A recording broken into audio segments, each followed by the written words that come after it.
Bonjour à tous, je suis ravie de vous retrouver aujourd'hui pour vous expliquer du coup de façon en replay la masterclass que j'avais prévu de donner hier. Donc tout d'abord, je voulais dire à tous les Belges évidemment que je pense très fort à eux, que voilà, j'ai eu la chance effectivement de ne pas moi avoir de dégâts en direct, mais que j'ai évidemment dans mon entourage énormément de personnes qui sont concernées et si je peux faire quelque chose évidemment, n'hésitez pas, si vous avez besoin de parler ou autre, voilà, je pense que ça fait partie aussi de la solidarité et ce serait ma façon à moi de pouvoir évidemment vous aider dans ces moments qui sont difficiles. Donc vraiment, prenez soin de vous, prenez soin de votre famille. C'est le plus important dans ces moments qui sont évidemment pas faciles. Donc voilà, ça me tenait à cœur quand même de commencer cette masterclass par ce message spécifique pour tous les Belges qui sont touchés de près ou de loin. Et puis, je vais d'abord me présenter, puis je vais vous présenter les outils avec lesquels je travaille. Alors, j'avais prévu une masterclass interactive. Donc ici, je vais adapter un peu mon programme. Je ne suis pas certaine que je tiendrai du coup 1 heure, parce que vraiment, j'avais préparé, je vous dis, quelque chose d'interactif justement, voilà, pour pouvoir communiquer et échanger avec vous durant le live. Mais voilà, globalement, c'est pas très grave, on s'adapte, il y a des choses bien plus importantes dans la vie. Et ce que je vous dirais aussi, c'est que comme c'est un replay, n'hésitez évidemment pas à me poser des questions, soit en commentaire dans le groupe, soit vous pouvez me contacter évidemment via MP, via ma page qui est Moukaïd Coaching. Donc voilà. Je répondrai du coup à vos messages le plus vite possible. Il est possible que ce ne soit pas durant le week-end, mais à partir de lundi, je ferai en sorte de répondre à vos éventuelles questions. Alors, je vais commencer d'abord par me présenter. Donc, je m'appelle Vanessa, j'ai 39 ans, je suis donc belge et je suis coach en fait en entreprise et aussi pour les particuliers. Donc à la base, j'étais uniquement coach en entreprise, spécifiquement en énéagramme. Et puis avec le Covid, ça n'a pas été très facile, on va dire. Et j'ai élargi un petit peu mon panel de compétences et j'ai proposé aussi mes services aux particuliers. Alors, je travaille principalement avec l'énéagramme, comme je dis, aussi bien au niveau professionnel qu'au niveau des particuliers. Mais je travaille aussi avec un autre outil qui s'appelle le diamant de naissance. Alors aujourd'hui, c'est vraiment ces deux outils-là que je vais vous présenter parce qu'ils sont vraiment liés. Il y a vraiment moyen de faire des liens et très certainement au niveau professionnel également. Alors, c'est des outils, peut-être le diamant de naissance qui va vous paraître, si vous êtes quelqu'un de très rationnel, il va peut-être vous paraître un petit peu perché, mais je peux vous assurer pardon, que j'ai aussi bien les pieds sur terre et que c'est vraiment un outil qui permet des prises de conscience, qui va permettre vraiment de débloquer certaines situations. Et je vais vous expliquer évidemment sa grande utilité aussi dans le monde professionnel, puisqu'on est quand même dans un summer camp détox professionnel. Alors, je vais commencer en fait par vous expliquer le diamant de naissance parce que ça, c'est vraiment l'outil par lequel je commence. Donc, en fait, je propose les deux outils de façon séparée, mais je propose aussi un pack. Et quand vous optez pour le pack, eh bien, évidemment, vous avez je vais dire d'abord le premier rendez-vous qui est le diamant de naissance. Donc, le diamant de naissance, c'est un outil de connaissance de soi. Donc, c'est vraiment un outil qui est basé sur votre nom, votre prénom et votre date de naissance. Et à partir de là, on calcule 24 thématiques.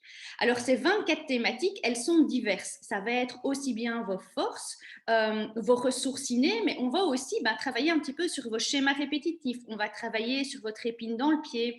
On va travailler sur votre chemin de vie, sur votre mission de vie. Et voilà, sur 24 thématiques pendant 2 heures. Alors, ce qui est intéressant, évidemment, c'est que c'est personnalisé, puisque ça va vraiment être une analyse, comme je dis, qui est basée sur votre nom, votre prénom et votre date de naissance. Et techniquement, comment ça fonctionne? Sur ces 24 thématiques, avec la numérologie, notamment, on va vous attribuer, en fait, par ces 24 thématiques, une arcane majeure du tarot. Donc, je vous donne un exemple un petit peu concret.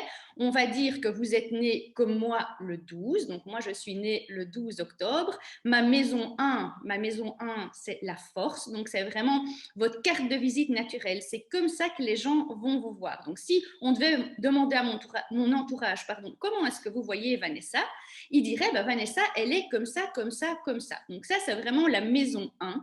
Et votre maison 1, en fait, c'est votre jour de naissance. Donc, comme je vous dis, moi, je suis née le 12. Donc, eh bien, dans ma maison 1, j'aurai l'arcane majeur du tarot numéro 12, qui est en l'occurrence le pendu.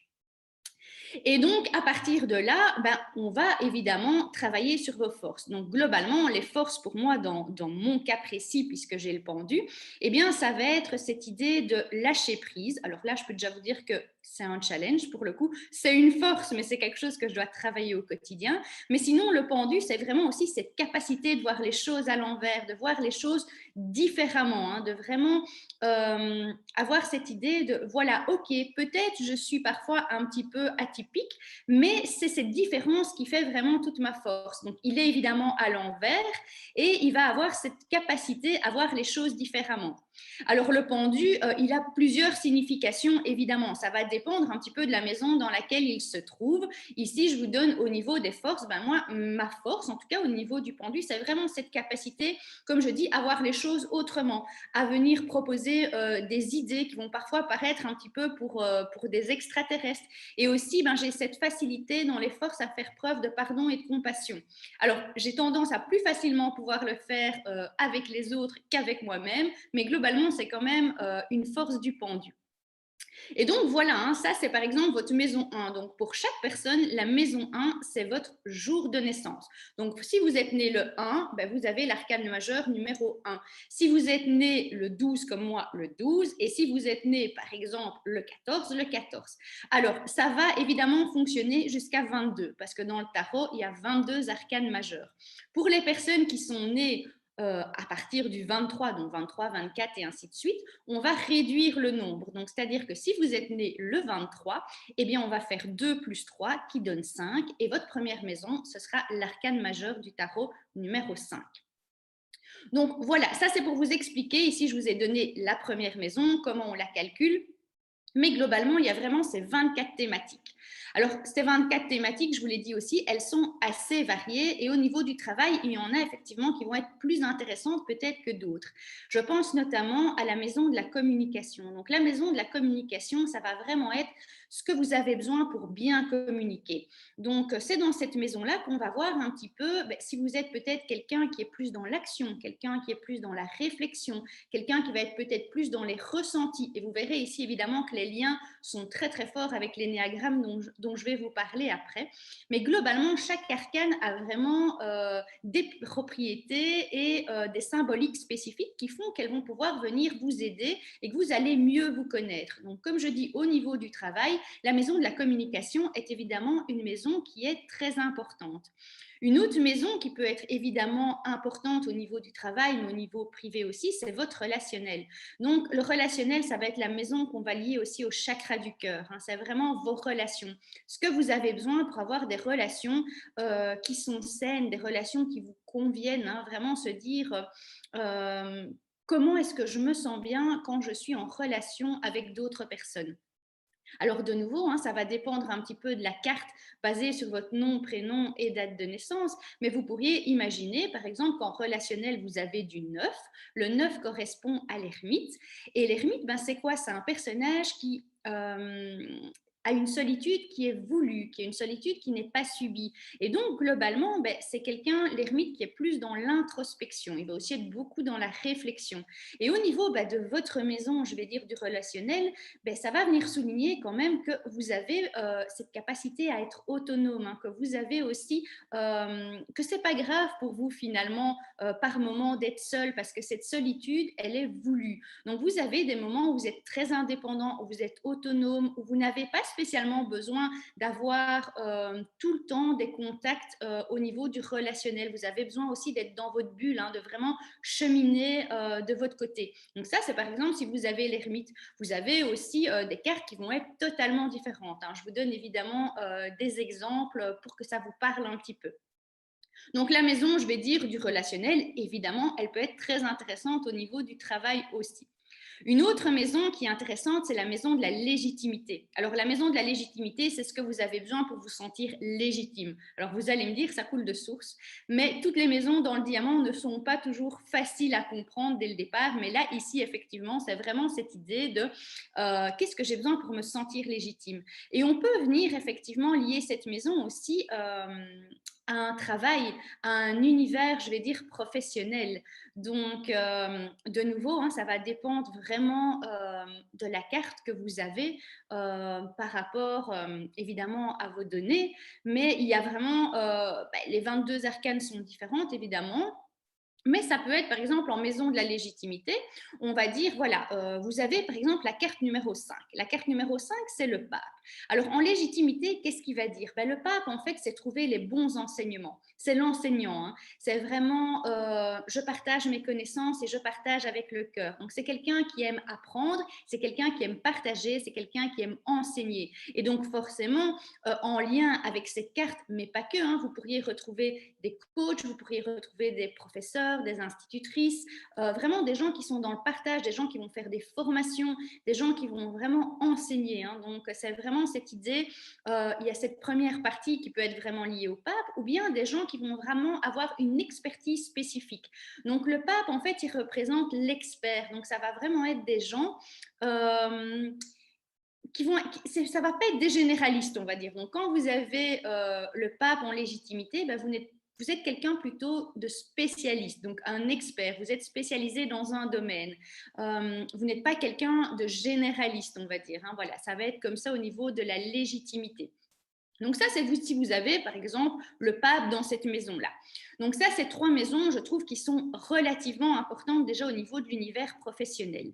Alors, les maisons confrontantes sont aussi évidemment intéressantes, notamment les schémas répétitifs inadaptés. Alors, les schémas répétitifs inadaptés, c'est quoi? C'est vraiment des choses que vous répétez et qui sont, vous l'aurez deviné, inadaptées. Donc, c'est vraiment, voilà, moi, je donne toujours des exemples concrets. Hein, par exemple, mais voilà, vous êtes dans une situation, je prends aussi des exemples qui me parlent et qui me sont personnels. Donc moi, pendant X années, tous les ans et demi ou tous les 2 ans, j'ai changé de travail. Et effectivement, je répétais un schéma qui n'était pas adapté. C'est-à-dire qu'en fait, je tenais compte essentiellement de mon environnement extérieur, c'est-à-dire que je me trouvais plein de raisons. Hein. Alors, soit c'était pas assez payé, soit il y avait quelque chose qui n'allait pas. Enfin, les excuses, vous les trouvez relativement facilement. Hein. Mais en fait, ce que je ne remettais pas en cause, et là où la prise de conscience n'était pas là, c'est qu'effectivement, peut-être c'est quelque chose qui ne me convenait pas à moi et que c'était à l'intérieur aussi que je devais travailler au niveau de mes schémas répétitifs. Que j'avais beau en fait finalement adapter mon environnement extérieur et finalement recommencer chaque fois la même chose parce que je restais aussi toujours dans le même secteur, je ne m'étais pas remis en question pour savoir vraiment qu'est-ce qui me passionne réellement. Parce que quand on change autant de travail, c'est qu'effectivement, il y a peut-être quelque chose qui n'est pas complètement en place. Et donc, voilà, les schémas répétitifs, c'est une maison évidemment qui est intéressante. Aussi, si vous commencez des choses et que vous ne les finissez pas, hein, chaque fois, voilà, vous commencez quelque chose, vous vous dites, OK, là, je suis motivée, je vais commencer tel projet, et puis, vous ne le terminez jamais. C'est aussi un schéma répétitif qui n'est pas adapté. Hein. Donc, dans le monde professionnel, vous pouvez en avoir évidemment d'autres. Hein. Ça peut être au niveau des collaborations, ça peut être au niveau des collègues, ça peut être au niveau des managers, ça peut être bien évidemment aussi au niveau privé, hein, au niveau des amitiés. Si vous vous rendez compte qu'effectivement, il y a des cycles d'amitié qui se terminent toujours de la même façon et qui n'est pas spécialement agréable, ou même dans des relations, je vais dire, amoureuses. Pourquoi souvent dans des schémas répétitifs, on peut aussi se dire pourquoi est-ce que j'attire toujours des personnes qui ne me correspondent pas. Donc voilà, ça c'est des types de schémas répétitifs inadaptés. Et donc typiquement, voilà, alors de nouveau, hein, en fonction de la carte que vous allez avoir, ça va vous permettre les prises de conscience. Vous allez vraiment vous dire, OK, j'ai des schémas répétitifs qui ne sont pas adaptés et voilà ce dont j'ai besoin pour en sortir. vous allez évidemment tout comprendre. Alors, ce qui est important avec le diamant de naissance, c'est que, comme je vous l'ai expliqué, il y a 24 maisons et que ces 24 maisons, elles communiquent entre elles. Elles s'imbriquent vraiment l'une avec l'autre. Donc, quand vous analysez une maison sur les 24, évidemment, ce n'est pas représentatif. Je prends par exemple votre chemin de vie, parce que le chemin de vie, c'est effectivement une maison qui est présente dans le diamant, et c'est aussi le chemin de vie, quelque chose que beaucoup de personnes calculent par elles-mêmes, parce que ben, voilà, vous avez évidemment des tas d'articles sur Internet là-dessus, et c'est OK hein, de calculer soi-même son chemin de vie, de l'interpréter, etc. Mais dites-vous bien que le chemin de vie, c'est une des 24 maisons. Vous n'avez pas les 23 autres. C'est un petit peu comme si vous faisiez un gâteau et vous n'avez pas tous les éléments, pas tous les ingrédients pour faire le gâteau. Ben forcément, le résultat ne sera pas pareil. Il va vous manquer quelque chose. Il va peut-être vous manquer justement la fondation, hein, la chose qui va lier et qui va faire que votre gâteau ne soit pas tout raplapla, ou peut-être tout simplement un ingrédient qui va faire que votre gâteau est peut-être un peu plus peps, un petit peu plus sucré, un petit peu plus, voilà, plus décoré peut-être. Enfin, c'est vraiment, ici je fais une métaphore, hein, mais c'est vraiment pour vous expliquer que voilà, les 24 maisons ont toute leur importance. Et évidemment, quand on analyse les 24 maisons, moi, je vous explique aussi les liens. Je vous explique évidemment, quand vous avez une maison peut-être qui est un peu plus compliquée ou qui est en déséquilibre, où aller chercher la ressource qui va vous permettre de l'équilibrer. Donc ça, c'est vraiment le diamant de naissance. Alors, ce qui est important de savoir aussi avec le diamant de naissance, c'est que vous le faites une seule fois sur toute votre vie. Il ne va pas changer. Une fois que vous l'avez fait, il reste fixe. Alors, il y a une seule maison globalement qui change, c'est votre carte annuelle, c'est-à-dire c'est la météo de l'année. Alors, la météo de l'année, c'est l'énergie qui va vous accompagner tout au long de l'année. Donc, chaque année, elle va changer et elle va changer à votre date d'anniversaire. Alors, ce n'est pas toujours une science exacte, hein, ça reste quand même qu'il peut y avoir des petits battements, mais globalement, chaque année, vous êtes dans une énergie différente. Et le diamant de naissance va vous dire, OK, cette année, vous êtes plutôt dans une énergie de créativité, ou vous êtes plutôt dans une énergie où vous devez oser, vous devez entreprendre, ou plutôt, attention, c'est une année où il y aura des remises en question. Voilà, donc ça va vraiment dépendre évidemment de l'énergie qui vous accompagne. Et cette énergie, comme je dis, elle change chaque année. Et moi, je vous donne en fait déjà vos énergies jusqu'en 2030, ce qui vous permet déjà quand même d'avoir globalement une vue aussi sur comment les prochaines années vont se dérouler. Alors toujours évidemment avec le diamant, c'est ce que j'explique, on prend tout ça aussi avec un peu de recul parce que évidemment ça vous permet des prises de conscience, ça vous permet de débloquer certaines choses, mais ce n'est pas un outil divinatoire, donc ça ne prédit pas l'avenir. Donc ça c'est vraiment très important, c'est un outil de développement personnel. Hein. Donc moi dans mes accompagnements que je propose uniquement le tarot comme outil de développement personnel. Donc, on va vraiment se dire, OK, qu'est-ce que les cartes du tarot viennent m'apporter comme message? Mais on ne va pas vivre en fonction des cartes du tarot. Donc, ça, c'est aussi une nuance qui est très importante. Alors le tarot, c'est un outil qui est magnifique, hein, donc c'est vraiment une des bases évidemment du diamant et c'est important pour moi aussi de vous expliquer un petit peu que le tarot, parfois ça fait un peu peur parce que justement il y a cette idée de divinatoire qui est derrière, il y a un inconscient collectif, il y a des croyances par rapport au tarot, mais je peux vous assurer qu'à partir du moment où vous le travaillez vraiment comme outil de développement personnel, c'est quelque chose de magique, ça vous permet vraiment d'évoluer et aussi ça va vous permettre de travailler vos parts d'ombre et vos parts de lumière. Hein. Chaque carte va vraiment vous aider à vous dire, OK, là, ça vient travailler telles choses qui sont désagréables, ou là, ça vient vraiment m'aider à rayonner, hein, à vraiment amplifier mes parts de lumière. Ça permet un travail d'introspection qui est vraiment très profond. Hein. Donc, chaque carte a une thématique précise. Alors, une carte peut s'appeler une arcane, une lame, une carte, oui, tout simplement. Donc, il y a plusieurs dénominations. Globalement, ça veut dire la même chose. Et elles ont chacune une thématique spécifique, ou en tout cas un univers qui leur est propre. Donc, vous avez des arcanes de communication, vous avez des arcanes qui sont plus dans la réflexion, vous allez avoir des arcanes qui sont dans le mouvement, des arcanes qui sont dans la maîtrise, dans la stratégie, l'arcane par exemple du lâcher prise aussi, j'en ai parlé tout à l'heure. Donc voilà, chaque arcane a vraiment une thématique, a vraiment un univers qui lui est propre et va aussi représenter un archétype.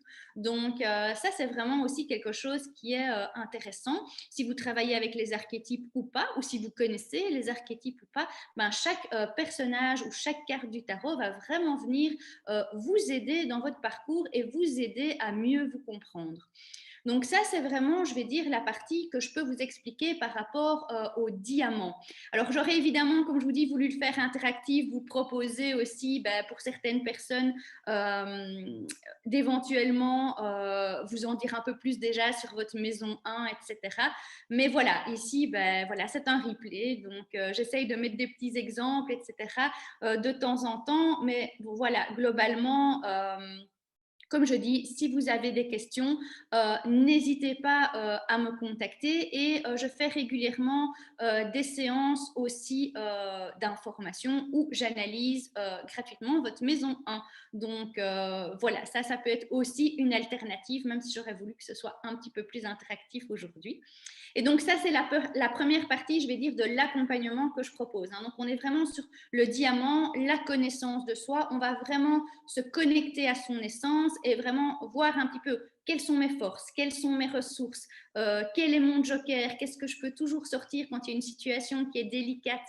Voilà, je ne vous ai pas donné toutes les maisons, hein, mais il y a aussi votre mission de vie, comme j'ai dit, votre chemin de vie, il va y avoir aussi votre quête, le bagage de papa et maman, hein, donc quelle est la qualité que papa et maman vous ont transmis, et aussi la maison de l'amour, que beaucoup de personnes aiment bien aussi parce que c'est ce que vous avez besoin pour aimer et être aimé.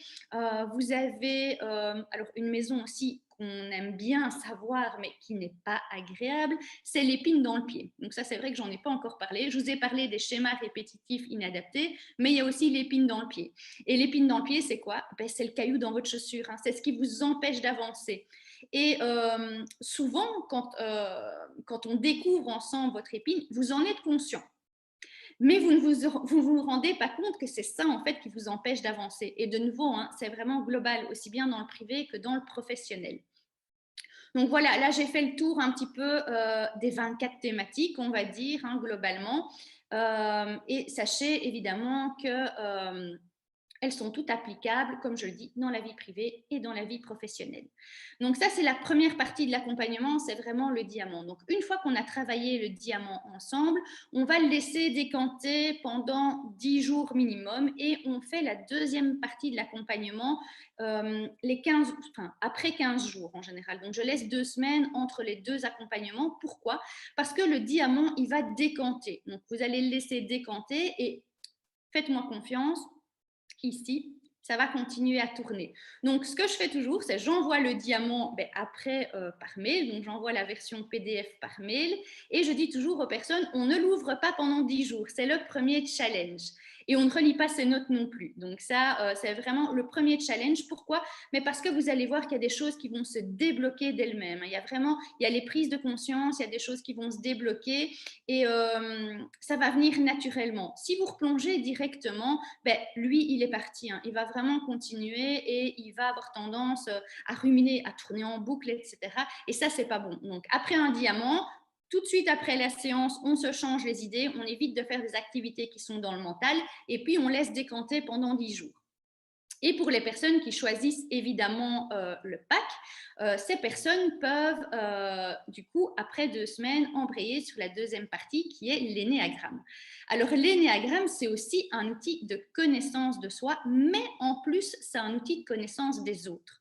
Donc, ça va vraiment se dire, OK, je vais continuer vraiment à mieux me connaître et en même temps, je vais aussi apprendre à mieux comprendre les personnes qui m'entourent. Alors, dans le cas ici du Summer Camp, on va parler plutôt de vos collègues, hein, donc se dire vos collègues, vos managers, etc. Mais globalement, de nouveau, vous pouvez vraiment l'étendre à vos amis, à votre famille, au niveau privé. Donc, c'est vraiment un outil de connaissance aussi des autres.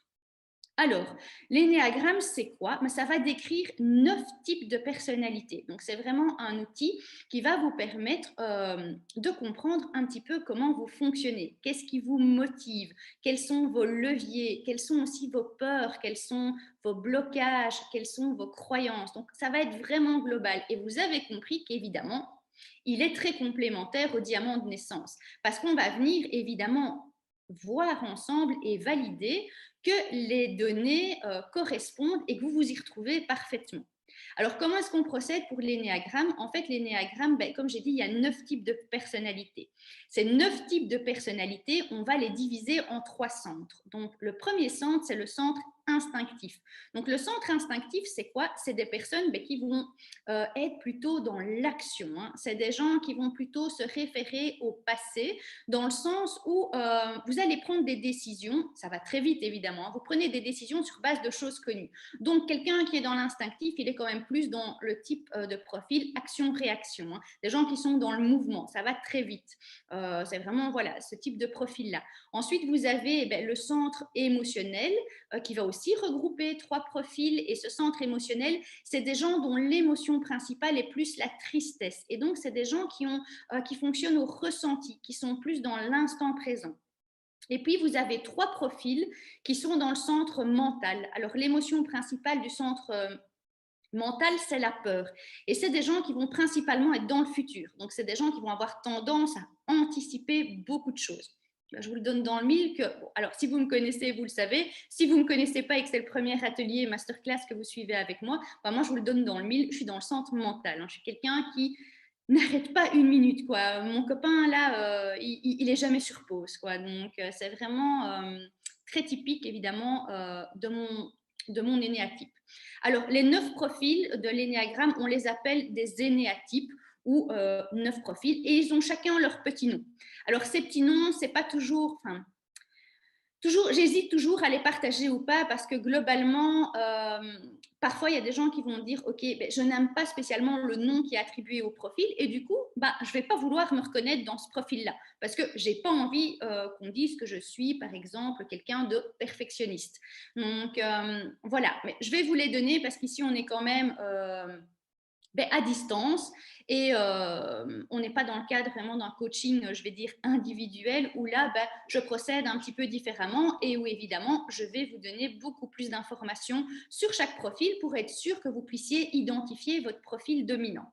Alors, ce qui est important à savoir avant que je vous explique un peu les 9 profils, c'est qu'on a 9... Pardon, désolée, c'est parce que je suis perturbée, j'entends un bruit. Donc, ce que je voulais dire, c'est qu'on a tous les 9 profils en nous, mais on a un profil dominant. Alors, ce profil dominant, on l'a depuis qu'on est petit et il ne change pas. Donc, dans de très, très rares cas, et ça dépend aussi un petit peu des coachs que vous avez en énéagramme, parce qu'il y a des gens, effectivement, qui vont vous dire on ne change jamais de profil dominant. Moi, je suis plutôt de l'école de dire, OK, si vraiment on a un grand trauma, si vraiment il y a quelque chose de très grave qui se passe, il est possible que notre type dominant change. Par contre, ce qui n'est pas possible, c'est si vous êtes une dominante 2 et que vous dites, OK, bah, moi, je vais travailler pour passer en dominante 6, ça, c'est pas possible. Ça reste quelque chose que vous avez dès le départ. Et donc, il y a 9 types, mais on a tous les 9 types, simplement, comme j'explique, on a un type qui est dominant. Alors, ce type dominant, c'est celui-là, évidemment, qu'on va travailler en accompagnement. Le but, c'est évidemment de se dire quel est mon profil dominant pour déterminer, comme je vous l'ai expliqué, quelles sont mes forces, quelles sont mes peurs, quelles sont mes croyances, quelles sont mes motivations, qu'est-ce qui me drive au quotidien, etc. Et donc, je vais vous schématiser ici un tout petit peu les 9 profils. Donc, je vais vous donner quelques mots-clés sur les profils pour voir, évidemment, si vous arrivez déjà à faire un premier tri. Mais dites-vous bien qu'avec juste l'explication que je vais vous donner, ce sera très compliqué d'établir votre profil dominant parce que l'énéagramme fonctionne effectivement avec le profil, mais aussi avec tout un système de flèches qui fait que vous allez vous intégrer dans un autre profil quand vous êtes en situation où vous sentez bien et que vous allez vous désintégrer dans un autre profil quand vous êtes dans une situation de stress. Et vous avez encore un système d'ailes qui est présent. Donc, ici, je ne vais pas avoir le temps de tout vous expliquer. Je vais rester sur les 9 profils. Donc, le premier profil, on va dire, c'est le perfectionniste. C'est vraiment des gens qui sont donc dans le centre instinctif, qui fonctionnent donc avec l'émotion principale qui est la colère, mais qui ont une colère intériorisée. Donc, c'est des gens qui vont avoir tendance à viser la perfection. C'est des gens qui fonctionnent, qui sont très structurés, qui vont fonctionner avec des plannings, avec des to-do, avec des listes de choses à faire. et qui vont vraiment avoir cette capacité à se mettre des objectifs qui sont aussi très hauts, hein. C'est des gens qui, comme les profils 3, vont être plus sensibles que les autres au burn-out. Donc, quand on a une dominante 1 ou une dominante 3, que je vous expliquerai juste après, attention parce qu'il y a vraiment un niveau d'exigence qui est assez présent. Donc, ça, on va dire, c'est le profil 1. Vous avez ensuite le profil 2 qui, lui, est dans le centre émotionnel. Donc, émotion principale qui est liée à la tristesse, qui est l'altruiste. Et l'altruiste, c'est vraiment une personne qui va être centrée sur les autres, qui va faire passer les besoins des autres avant ses propres besoins. Donc, c'est vraiment un détecteur de besoins, hein. C'est des gens qui vont avoir aussi des difficultés à dire non, qui vont vraiment toujours s'investir. Deux, si vous êtes une dominante 2, vous pouvez avoir énormément de boulot. Il y a un collègue qui va venir vous demander quelque chose, vous allez l'aider, hein. Vous allez vraiment vous investir pour cette personne. Donc, c'est vraiment des gens qui sont beaucoup plus dans le relationnel aussi. Ils ont ce besoin de contact. Ensuite, vous avez le profil 3 qui lui aussi reste dans le relationnel, donc dans le centre émotionnel, mais qui va avoir un relationnel très différent. C'est-à-dire qu'un profil 3, il est plus dans la compétition. Donc, il sait travailler en équipe, évidemment, quand le profil s'intègre bien, mais il a sinon quand même cette idée de je vais plus me la jouer solo. Il est dans la compétition et c'est des très bons négociateurs. Donc, typiquement, dans une entreprise ou dans le monde du travail, c'est des gens qui vont exceller au niveau commercial, hein. C'est des excellents stratèges aussi. C'est des gens qui n'ont absolument pas peur d'aller sur le devant de la scène, qui vont relever des challenges, etc. Donc ça, c'est vraiment l'idée du profil 3. Ensuite, on a le profil 4 qui est toujours dans le centre émotionnel et lui qui est très différent aussi parce que c'est vraiment, le profil 4, c'est le goût du beau, hein, et c'est vraiment des gens qui ont cette capacité à sortir du lot, mais qui sont aussi les plus émotionnels de tous les néagrammes. Donc, c'est-à-dire qu'ils peuvent vraiment avoir des pics. Ça va pas, ça va, ça va pas. Donc, c'est vraiment un peu la roue des émotions. Donc, ça peut être compliqué avec un profil 4, mais globalement, sinon, c'est des gens qui ont, comme je dis, hein, cette idée du goût du beau, hein. Donc, vous pouvez avoir des créatifs, vous pouvez avoir vraiment des gens qui vont avoir cette capacité à créer des choses et à sortir du lot. C'est des gens aussi qui n'aiment pas trop la routine, hein, qui vont plutôt tendance à avoir être polyvalents. Donc ça, c'est plutôt les profils 4. Ensuite, on rentre dans le centre mental. Donc le centre mental, comme je vous l'avais dit il y a quelques minutes, l'émotion principale, c'est la peur. Et donc, c'est des gens qui vont plutôt être dans l'anticipation. Alors, le premier profil, c'est le profil 5. Alors là, on est plus sur un profil de l'observateur, hein. Donc, typiquement, moi, je suis une dominante 5. C'est-à-dire que c'est des gens qui vont avoir besoin de comprendre les choses pour pouvoir avancer. C'est des gens qui, pour se sentir légitimes, vont avoir vraiment besoin de creuser. Donc, faire plein de formations, lire plein de livres, regarder plein de vidéos, etc. Et ça va être des gens qui sont aussi plutôt indépendants, hein. Donc, ils vont plutôt avoir plus de facilité à travailler dans un bureau tout seul ou à 2-3 personnes plutôt que sur un open space, hein. Donc, il y a vraiment ce besoin de comprendre et c'est aussi des personnes qui vont fonctionner très fort avec le pourquoi. Donc, vraiment cette idée de bien comprendre les choses. Leur plus grande peur, les 5, c'est d'avoir l'air bête, hein. Donc, c'est pour ça qu'ils ont vraiment ce besoin de comprendre les choses et de pouvoir après les transmettre en étant sûr de se sentir légitime. Vous avez ensuite le profil 6 qui reste toujours dans le centre mental. Et ici, c'est le profil, on va dire, qui a le plus peur de l'énéagramme. Donc, soit c'est des gens qui sont phobiques ou contre-phobiques. Et ce qui est très important pour ces profils-là, c'est vraiment la loyauté. C'est des gens pour qui la confiance est très, très importante, hein. Donc, ils vont vraiment mettre le focus là-dessus. Et c'est des gens qui vont plus avoir tendance à être dans le groupe que les profils 5 que je viens d'expliquer. Donc, un profil 6, il va toujours aller demander l'avis ou la validation du groupe, hein. Il y a cette idée de loyauté qui est vraiment présente. Ensuite, vous avez le profil 7, toujours dans le centre mental. Et le profil 7, c'est l'épicurien. C'est tout va bien. C'est des gens qui sont extrêmement positifs. C'est des gens qui vont avoir carrément, souvent même, un déni par rapport à la négativité. Ils vont vraiment occulter tout ce qui est négatif, hein. Alors, vous allez me dire, waouh, c'est génial, mais pas toujours, hein, parce que du coup, parfois, c'est compliqué aussi parce qu'ils ne voient vraiment jamais le négatif. Et donc, imaginez, c'est un exemple que je donne toujours, hein, vous avez un profil 1, rappelez-vous le premier profil, qui est très dans la structure, hein, qui va travailler avec des plannings, avec des listes de choses à faire et vous avez un planning 7, pardon, vous avez un profil 7, lapsus. Tous ceux qui me connaissent savent que j'en fais au moins un par atelier. Donc, vous avez un profil 7 qui, lui, va plus être dans tout va bien, voilà, qui va vraiment se dire, OK, même si j'ai une grosse présentation à rendre dans 2 jours, bah, je peux encore le faire à la dernière minute. Et vous imaginez un binôme 1 et 7, le 1 qui limite va commencer bah, directement pour avoir fini un jour à l'avance, et le 7 qui va se dire, mais on a le temps, tout va bien, il n'y a pas de souci, on va y arriver. Donc vous voyez, ça vous permet aussi au niveau professionnel de voir un petit peu des binômes qui peuvent fonctionner ou qui vont être un petit peu plus conflictuels, on va dire. Donc ça, c'est le profil 7. Hein. Vraiment, l'épicurien, c'est des gourmands de la vie. Hein. C'est des gens qui aiment aussi les sensations fortes. Hein. Ça va vraiment être ce profil-là. Ensuite, on va repasser dans le centre instinctif, où on avait déjà vu le profil 1, pour finir avec le 8 et le 9. Donc, le profil 8, c'est le boss. C'est vraiment des très bons managers, c'est des volcans. Donc, c'est le plus énergique de tous les néagrammes. Hein. Le 8, c'est vraiment des volcans en ébullition. Et c'est des gens aussi qui n'ont pas peur d'utiliser la force du verbe. Hein. Donc, ils sont dans l'émotion de la colère. Mais là, la colère, elle va être extériorisée. Donc, à l'inverse du 1, ils ont cette capacité à dire les choses. Hein.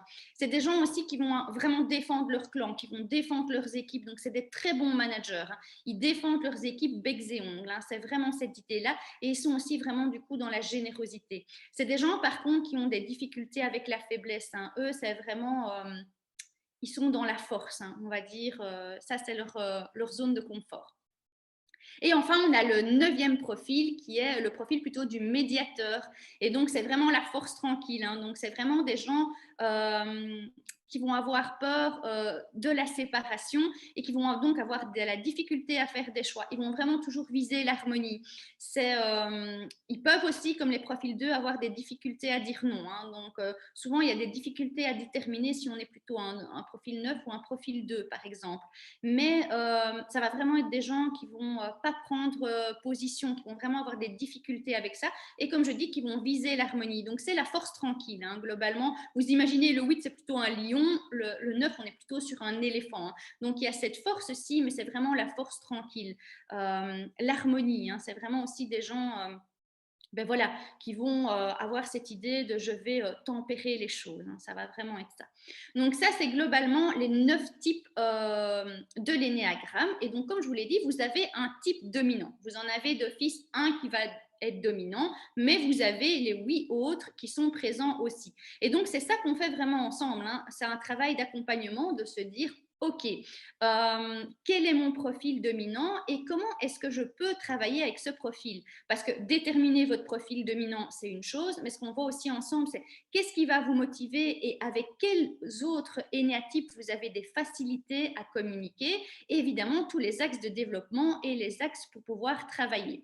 Alors, on va évidemment faire les liens aussi avec votre diamant de naissance. On va un petit peu aller regarder toutes les cartes qui vous accompagnent pour voir évidemment s'il y a de la cohérence et comment elles peuvent vous aider. Ça permet aussi, dans certains cas, quand ça arrive, hein, il y a des personnes qui ont des difficultés vraiment, malgré les exercices et l'accompagnement, à vraiment trouver leur type dominant, de vraiment venir valider avec le diamant. Hein, parce que là, on a vraiment, sur base, comme j'ai dit, de votre nom, prénom et date de naissance, on a vraiment quelque part votre, oui, votre carte d'identité, si on peut le dire comme ça. Hein. Vraiment une description de qui vous êtes. Et on va arriver, enfin, j'arrive en tout cas à venir l'imbriquer dans l'énéagramme pour venir faire des checks et voir effectivement si ça correspond à vos façons de réagir. Alors, une fois que vous avez compris la mécanique de l'énéagramme, il vous est possible de éventuellement vous dire, OK, comme c'est un outil de connaissance de soi et des autres, de vous dire, ben voilà, quand j'ai cette personne devant moi, j'arrive à identifier qu'à ce moment précis, elle se comporte plutôt en type 1, en type 2, en type 7. Il vous est par contre impossible de déterminer pour quelqu'un d'autre son type dominant. Pourquoi? Tout simplement, comme je l'ai dit, parce que vous ne savez pas si la personne qui est devant vous la réaction qu'elle a, est-ce que c'est une réaction naturelle? Est-ce que c'est une réaction parce qu'elle est en situation de bien-être? Est-ce que c'est une réaction parce qu'elle est en situation de stress? Est-ce que potentiellement il y a une blessure qui est là derrière et qu'elle a un masque? Donc c'est très compliqué. Seule la personne sait son énéatype. Ça, c'est vraiment important. Et ce qui est aussi très important avec l'énéagramme, et d'ailleurs avec tous les outils qui travaillent en général les types de personnalités, c'est qu'il faut vraiment éviter de mettre les gens dans des cases. Hein. Donc, éviter de faire des suppositions et de dire ah ben celui-là, je suis sûre, c'est un type 2 parce qu'il fait ça comme ça, comme ça. Donc voilà, ça, c'est pas du tout le but évidemment de l'énéagramme. Hein. Ça va vraiment vous permettre de grandir et d'évoluer. Parce que c'est ça qui est génial avec l'outil. Comme on a les 9 types, même si on a un type qui est dominant, on a les 8 autres. Et on va pouvoir venir évoluer au travers des types pour se dire, OK, je vais aussi aller chercher les ressources de tel type et je vais aller chercher les ressources de tel autre type. Hein. Donc, vous voyez, c'est vraiment un outil évolutif. Et donc, ça va vous permettre aussi de mieux travailler en équipe, de mieux travailler avec vos collègues, de mieux communiquer aussi avec votre famille, parce que parfois, vous allez vous dire, mais enfin, comment c'est possible que dans une situation A, on réagisse de façon complètement opposée? Et là, vous allez vous dire, OK, effectivement, moi, je réagis comme ça, mais parce que je suis tel énéatype et qu'en plus, j'ai toutes ces composantes, toutes ces cartes qui sont dans mon diamant, qui viennent effectivement influencer ma façon, enfin, qui viennent déterminer, plutôt pas influencer, qui viennent déterminer la façon dont je réagis, et une autre personne, c'est complètement différent. Alors, évidemment, tout ça se base aussi sur un principe de PNL qui est, la carte du monde n'est pas le territoire. Hein, donc, chacun a sa carte du monde et chacun va réagir différemment. Et l'énéagramme et le diamant, ça vous permet vraiment de mieux vous comprendre. Hein. Ça va vraiment vous permettre, dans des situations qui ne sont pas toujours, je vais dire, faciles, de vous dire, ben, OK, là, je réagis comme ça et je comprends maintenant pourquoi j'ai réagi de telle façon. Donc, ça va vous permettre d'évoluer. Les deux outils, aussi bien l'un que l'autre, vont vous permettre d'évoluer et vont vraiment vous permettre, comme je dis, de mieux vous comprendre et aussi de mieux pouvoir travailler en équipe. Hein. Donc, l'énéagramme, ça permet aussi, c'est un outil de cohésion, c'est un outil vraiment qui va permettre de gérer les conflits aussi. Donc, il y a vraiment toute cette optique-là, hein, de vraiment travailler ensemble, de vraiment se dire... voilà comment, si je dois travailler sur un projet ou si je dois, par exemple, si vous êtes indépendant et que vous vous dites, OK, je suis indépendante et je cherche à faire une association ou je cherche une nouvelle collaboration, voir aussi un petit peu, ben, forcément, si vous vous dites, OK, moi je suis quelqu'un, je vais reprendre l'exemple parce qu'il est très parlant, je suis quelqu'un qui est très dans la structure, et je veux vraiment construire un atelier, je veux être rigoureuse, etc. Et que vous avez quelqu'un d'autre qui est plutôt dans un profil 7, attention, c'est pas que la personne n'est pas rigoureuse parce qu'elle a du 1 aussi, mais c'est pas de sa dominante. Donc, c'est-à-dire qu'elle va avoir tendance à travailler plus souvent à la dernière minute. Globalement, vous, pour votre atelier, ben voilà, ça va être compliqué. Donc, c'est vraiment se dire, OK, je vais voir un petit peu quels sont les profils qui sont les plus faciles pour moi pour me sentir bien. Alors, ça peut parfois être différent entre le privé et le professionnel. Vous pouvez vous dire, OK, au niveau professionnel, je peux accepter ou je peux me sentir bien avec tel type de profil. Et par contre, dans le privé, ben, voilà, là, je vais être peut-être un peu plus moins pointilleux, peut-être moins dans le détail, etc. Et finalement, s'il y a des choses qui sont faites à la dernière minute, ça va être moins grave pour moi que dans le boulot où j'aime bien respecter mes échéances. Donc voilà, vous pouvez vraiment aussi vous adapter. Et c'est ça qui est intéressant avec l'outil, hein, c'est vraiment de se dire, je vais connaître un peu tous les profils et je vais voir là où je peux aussi aller chercher des forces, où moi, je peux vraiment compenser des axes d'amélioration. Donc ça, c'est vraiment les deux outils globalement que je vous propose, hein, et qui sont évidemment très complémentaires, comme vous l'avez compris. Alors, je réfléchis si je peux encore vous partager d'autres choses, parce qu'effectivement, c'est pas simple, parce que j'imagine que vous avez des questions. Que voilà, il y aura des choses qui vont venir par après aussi. Alors, ce que je peux vous dire, c'est au niveau un petit peu plus pratique, peut-être aussi, ça va peut-être vous intéresser. Un diamant de naissance, ça dure 2 heures, donc c'est sur Zoom. C'est des accompagnements que je fais uniquement en ligne, donc c'est des accompagnements qui sont uniquement sur Zoom. Le diamant de naissance dure 2 heures, donc pendant 2 heures, je vais vraiment vous expliquer votre diamant. Il y a des diamants qui durent parfois un petit peu moins de 2 heures, tout simplement parce que ça va dépendre évidemment des cartes qui sortent et des occurrences. Donc des occurrences, c'est quoi?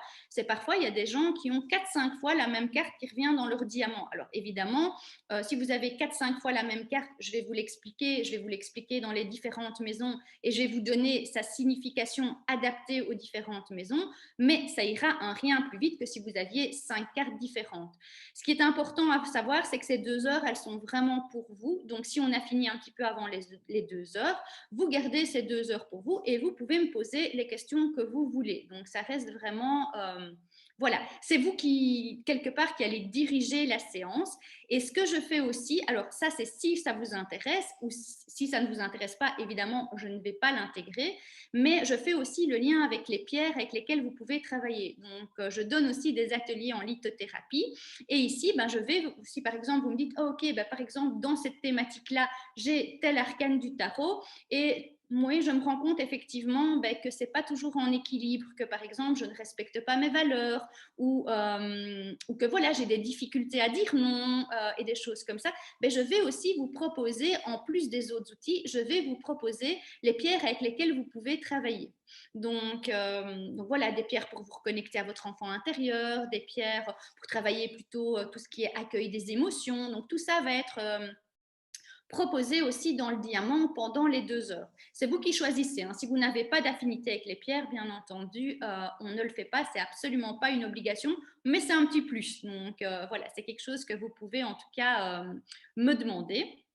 Et puis, donc, il y a la séance de 2 heures sur le diamant. Et ensuite, on laisse, comme je dis, les 15 jours. Alors, après les 15 jours, on planifie une deuxième séance. Celle-là, elle dure en 2 heures et 2 heures et demie sur l'énéagramme. Et là, donc, on va commencer par déterminer votre centre principal. Hein. Donc, si vous êtes dans le centre mental, instinctif ou émotionnel. Et puis, une fois qu'on aura fait ce premier filtre, on va vraiment passer les profils en revue. Je vais vous donner des situations aussi hein, pour être sûr que tout est bien compris. Bien sûr, il y a des échanges et on voit si on arrive, évidemment, si vous arrivez à vraiment déterminer votre profil. On va aller chercher aussi toutes les datas du diamant, hein, c'est-à-dire qu'on va se dire, OK, j'ai aussi autant de cartes, par exemple, qui vont appuyer tel profil ou je vais vous donner un exemple qui est très parlant, c'est le mien. Hein. Donc, moi, je suis un énéatype 5, je vous l'ai dit. Et donc, l'énéatype 5, quand il ne se sent pas bien, il se désintègre en fait en profil 7. Donc, c'est-à-dire que quand on se désintègre, comme je l'ai dit, c'est en situation de stress, on va aller prendre tous les mauvais côtés, entre guillemets, hein, du profil 7. Eh bien, dans mon diamant, donc moi, évidemment, j'ai du 5, c'est pas du tout ma carte majoritaire, donc c'est pas parce que vous avez plein de 5 dans votre diamant que vous êtes un énéatype 5, hein, sinon, évidemment, ce serait assez facile à déterminer. J'ai du 5 qui est bien présent, mais par exemple, moi, dans mon cas, le 7 aussi, c'est vraiment ma zone, et chez moi, c'est très marqué, c'est vraiment ma zone de stress, c'est-à-dire que le 7 est aussi mon épine dans le pied. Donc, vous voyez, ici, chez moi, le lien est évidemment très évident. Alors, les liens ne sont pas toujours évidents comme ça, mais il y a vraiment moyen de faire des recoupements et ça va nous permettre vraiment d'aller se dire, OK, ça, c'est le diamant, ça, c'est l'énéagramme et on valide un profil, je vais dire, dominant. Donc, il y a un accompagnement de 2 heures, un accompagnement de 2 heures et demie en général. Et donc, ça se fait globalement sur 2 semaines. Maintenant, vous pouvez vous dire, OK, non, je veux laisser 3 semaines ou je veux laisser un mois entre les deux. Ça, c'est vraiment vous qui décidez. Hein. Mais ce qui est important, c'est qu'on commence par le diamant et puis on va terminer par l'énéagramme. Alors là, vous recevez aussi évidemment la présentation avec votre profil, etc. Après la séance. Hein. Et après le diamant, vous recevez aussi un dossier PDF qui va venir, je vais dire qui va venir, entre guillemets, résumer la séance, mais ce PDF, il est global. Donc, c'est-à-dire que ce que vous allez dire n'est pas inclus dedans puisque ça vous est personnel. C'est pour ça que, je vais dire, 95% des gens prennent des notes. Alors, au niveau des prix, je suppose que ça vous intéresse aussi. Vous pouvez évidemment ne pas opter pour le pack et dans ce cas-là, vous pouvez prendre les accompagnements de façon individuelle. L'énéagramme revient à 125 € et le diamant de naissance revient à 85 € pour, je vais dire, les 2 heures. Donc, ça vous fait un montant de 210 € et le pack est à 190 €. Donc, ça, c'est le pack, je vais dire, de façon normale. Et ici, pendant 48 heures, donc, je ne sais pas exactement quand ce sera diffusé, mais on va dire jusque lundi soir, je vous fais le pack à 180 € au lieu de 190 €, pour autant que les accompagnements soient pris sur le mois, enfin au plus tard sur le mois d'août, donc avant fin août. Donc voilà, les 2 séances devront être fixées avant fin août, c'est ça que je veux dire. Donc voilà, ça c'est l'offre que je voulais vous proposer. Donc, c'est vraiment ce pack avec le diamant et avec l'énéagramme pour vous permettre non seulement de mieux vous connaître, de mieux connaître votre entourage et puis de recommencer en septembre sur des bonnes bases aussi. Hein, de vraiment se dire, voilà, j'ai toutes les clés en main. Évidemment, le diamant, vous allez le travailler sur la longueur. Hein. Il y a vraiment cette idée vous allez travailler les 24 thématiques encore bien après l'accompagnement. Et voilà, le chemin finalement ne fait que s'ouvrir devant vous. Moi, je vous donne les clés pour ouvrir les portes et puis vraiment ce travail, vous allez continuer à le faire.